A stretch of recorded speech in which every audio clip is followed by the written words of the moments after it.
Novel Cultivation Chat Group Chapter 86. Altar Master berjalan mendekati biarawan Kaukasus itu, dan kembali mengeluarkan telapak tangannya.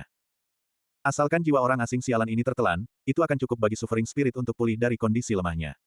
Bahkan mungkin ini bisa menjadi keuntungan dari musibah. Altar Master bergumam dalam hati. Kekuatan biarawan Kaukasus ini sudah mencapai level Realm Leaping Dragon Gate, 6 aku poin tahap 1, dia juga memiliki kekuatan pencapaian kebajikan yang besar. Bagi hantu, dia ibarat daging tangseng yang menakjubkan. Asalkan Suffering Spirit bisa menelan jiwa biarawan Kaukasus ini, itu akan memiliki kesempatan untuk naik satu realm kecil. Catatan, tangseng adalah biarawan dalam Journey to the West yang dikatakan memiliki daging yang bisa memberikan keabadian jika dimakan. Biarawan ini tidak boleh dibiarkan melarikan diri. Oleh karena itu, meski tubuhnya dalam kondisi keracunan parah, Altar Master masih ingin menaklukkan biarawan Kaukasus ini. Altar Master mengarahkan telapak tangannya lagi ke tubuh biarawan Kaukasus, dengan gelombang truki di telapak tangannya. Jika telapak tangan ini mengenai, itu akan cukup untuk meninggalkan lubang terbuka di tubuh biarawan Kaukasus ini. Brak! Saat telapak tangannya bertabrakan dengan tubuh biarawan Kaukasus, suara seperti menghantam logam terdengar. Jubah biara pada biarawan Kaukasus mengembang, seperti balon yang mengembang melindungi tubuhnya. Ratusan kata kitab suci muncul di jubah biara, membentuk kilau logam di seluruh jubah yang terlihat biasa ini. Jubah biara yang terlihat biasa ini ternyata adalah harta magis perlindungan, dan sepenuhnya menghalangi telapak tangan Altar Master. Sementara ruang yang mengembang dalam jubah dan susunan kitab suci yang terukir di atasnya juga melemahkan pukulan telapak tangan Altar Master. Biarawan Kaukasus sama sekali tidak terluka. Cultivator mengejar jalan umur panjang, dan semua sangat menghargai nyawa mereka. Bagi mereka yang mengejar umur panjang, mereka hanya bisa mengejar umur panjang jika mereka bertahan hidup. Jika mereka mati, itu akhir dari segalanya. Sebagai cultivator yang layak, bagaimana mungkin dia tidak memiliki harta magis pertahanan? Tidak terkecuali bahkan untuk orang asing. Jubah biara pada biarawan Kaukasus bukan hanya untuk tujuan pertahanan, itu bisa secara otomatis menyesuaikan suhu permukaannya. Selain itu tidak mahal untuk diproduksi, yang berarti itu adalah barang bagus yang bisa didapat dengan harga murah. Satu-satunya masalah adalah, pertahanan jubah biara ini perlu diaktifkan oleh biarawan Kaukasus sendiri.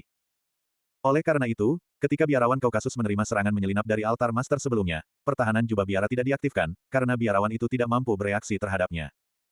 Telapak tangan yang dia yakini akan memberikan kemenangan tidak berpengaruh, jadi Altar Master mengerutkan kening dan menyeringai, berkubang di tempat tidur kematianmu. Saat berbicara, telapak tangannya beralih ke cakar, dengan paksa menembus lapisan perlindungan tak terlihat yang mengelilingi biarawan, dan cakar hantu marahnya menyerang jubah biara. Namun, semua yang ditangkap cakarnya adalah udara. Biarawan Kaukasus tidak tinggal diam menunggu kematian, setelah menerima serangan menyelinap sebelumnya, dia diam-diam mengambil pil untuk menyembuhkan lukanya. Saat ini, dia telah mengumpulkan cukup kekuatan untuk menghindar. Setelah jubah biara mengadopsi bentuk bola, biarawan Kaukasus menepuk tangannya, dan tubuhnya melesat seperti bola sepak yang ditendang. Meski tidak elegan, kecepatannya benar-benar membuat orang tidak bisa berkata-kata. Cakar Altar Master hanya berhasil menangkap bayangannya. Pada saat yang sama, tubuh biarawan Kaukasus dengan cepat terpental keluar dari kabin ini, dan dalam sekejap mata dia sudah 3 kabin jauhnya. Asalkan salah satu kabin memiliki pintu yang terbuka, dia bisa segera melarikan diri. Hari yang sial, gumam biarawan Kaukasus. Musuh adalah tahap 2 True Master yang memiliki truki, jika dia melawannya langsung, dia akan mati 10 kali lipat. Dari 36 strategi, mundur adalah yang terhebat. Asalkan dia bisa melarikan diri dari tangan jahat cultivator hantu jalur jahat ini, dia bisa mencari banyak sesama murid untuk membalas pukulan telapak tangan itu. Saat dia memantul, biarawan Kaukasus dengan cepat memasuki kabin tempat Song Suhang berada. Para penumpang semua melihat biarawan Kaukasus dengan heran, mereka tidak bisa memahami mengapa biarawan senior ini tiba-tiba kembali. Juga, mengapa dia mengembang ke bentuk bola. Biarawan Kaukasus tidak punya waktu untuk membuang-buang, dia hanya berdiri di tempat, melepaskan 2 aliran gas putih dari lengan jubah biaranya, dan jubah biara yang gendut kembali ke keadaan aslinya. Selanjutnya, dia pindah ke pintu kabin, membuka override manual untuk pintu, dan dengan paksa memutarnya terbuka. Yang tidak ingin mati cepat-cepat tinggalkan kereta bawah tanah ini. Pada akhirnya, biarawan Kaukasus berteriak kepada semua penumpang di kabin. Dia tidak punya kemewahan untuk memberikan lebih banyak penjelasan, dan tidak bisa peduli jika penumpang mendengarkannya. Dia sudah melakukan bagiannya, terserah penumpang apakah percaya atau tidak. Song Suhang dan keluarga Little Loli berdiri tepat di samping pintu kabin. Little Loli itu meringkuk di belakang ayahnya, memegangi tangan ibunya. Ibu muda itu menggunakan Mandarin kaku untuk bertanya, apakah kita turun dari kereta? Pria kemeja putih mengangguk dan berkata, ya, ayo turun dari kereta. Sebelumnya, mereka menyaksikan biarawan Kaukasus menghilangkan ilusi dengan mata mereka sendiri. Beberapa orang sekarang percaya bahwa dia adalah biarawan senior yang berbudi dan berpengetahuan. Meskipun dia orang asing, itu tidak penting. Pria kemeja putih menganggap dirinya muda, dan tidak ingin mati, jadi dia memilih untuk mendengarkan biarawan senior dan turun dari kabin. Teman kecil, ayo turun dari kabin bersama. Dia berkata kepada Song Suhang. Song Suhang sedikit menggelengkan kepala, terlambat. Pria kemeja putih memiliki wajah kebingungan. Song Suhang memicingkan mata, dia menjepit 3 jimat dengan jarinya. Dari saat biarawan Kaukasus membuka kabin, sudah terlambat. Song Suhang yang dalam keadaan siaga dapat merasakan bahwa sekitar 3 detik setelah biarawan Kaukasus memantul ke dalam kabin, ada energi negatif dari objek hantu mengikutinya ke dalam kabin. Ketika biarawan Kaukasus membatalkan perlindungan pada jubah biaranya dan pindah untuk membuka pintu kabin, energi negatif hantu sudah menyelimuti seluruh kabin. Ilusi makhluk hantu sudah dilemparkan ke seluruh kabin sebelum siapapun tahu. Biarawan Kaukasus mengira dia sudah membuka pintu kabin, tetapi kenyataannya sepanjang waktu ini dia hanya memutar gantungan pegangan. Pintu kabin tidak terbuka sama sekali. Berdiri di sampingku dan jangan bergerak. Song Suhang berkata lembut kepada pria kemeja putih dan keluarganya. Selanjutnya, dia diam-diam mengeluarkan 2 jimat pedang dan 2 jimat zirah, lalu menempatkannya ke dalam sakunya dengan cara yang bisa dia ambil kapan saja. Tepat saat dia berbicara, sosok pucat lesu perlahan memasuki kabin, dia menyeringai dan berkata, kamu tidak bisa melarikan diri dari telapak tanganku, biarawan besar. Ekspresi biarawan Kaukasus sangat berubah, dia mengucapkan kata-kata, oh tidak, dalam hatinya.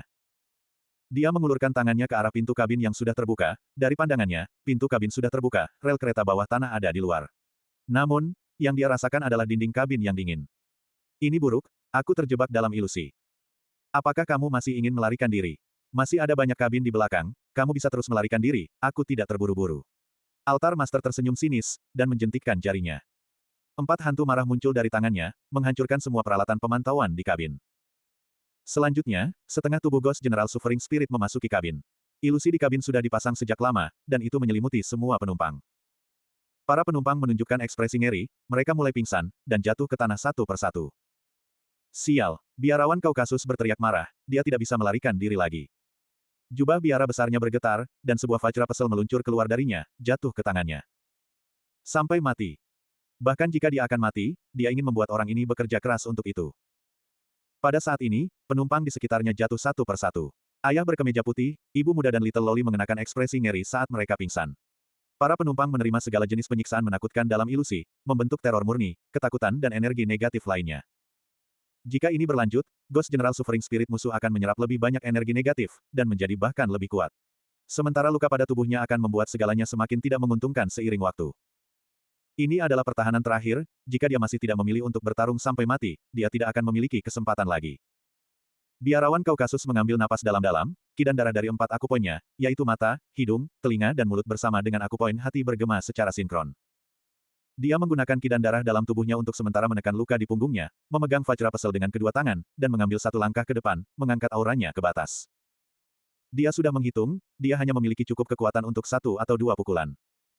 Biarawan Kaukasus melompat tinggi, dan mengayunkan vajra pesel ke arah altar master dengan kedua tangan. Ini adalah cara pesel menggunakan kekuatan mutlak untuk mengalahkan semua trik. Hehe, melihat perjuangan terakhirmu benar-benar lesat, ini fantastis. Altar Master tidak menghindar, Ghost General Suffering Spirit mengulurkan tangannya, membentuk sepasang cakar hantu raksasa, dan dengan kuat melindungi Altar Master.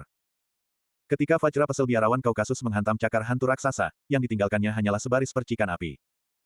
Ghost General Suffering Spirit yang secara bertahap pulih memiliki kekuatan yang kuat di tahap 2. Biarawan Kaukasus sama sekali tidak melukai Suffering Spirit, dia malah terlempar oleh cakar hantu, dan menghantam dinding kabin. Karena pukulan ini, luka di punggungnya memburuk. Asalkan kamu dimakan, Suffering Spirit pasti akan menerobos realem saat ini. Keberuntunganku akhirnya berubah menjadi lebih baik. Altar Master tersenyum sinis. Omong kosong. Biarawan Kaukasus mengatupkan giginya, dia tidak bisa tidak merasa putus asa di dalam. Sejauh yang bisa dilihat biarawan Kaukasus, penumpang di kabin mendekati kehancuran total, hanya seorang anak muda yang tampangnya lembut masih berdiri di kabin. Bisa dilihat bahwa anak muda itu memiliki ekspresi tenang, dan dia memancarkan aura yang tidak dari dunia ini. Beberapa saat kemudian, anak muda itu tiba-tiba membuat senyuman kecil. Lalu, dia menarik kalung dari lehernya, dan itu memantul ringan. Ding! Suara jernih datang dari kalung. Suara ini juga cukup merdu.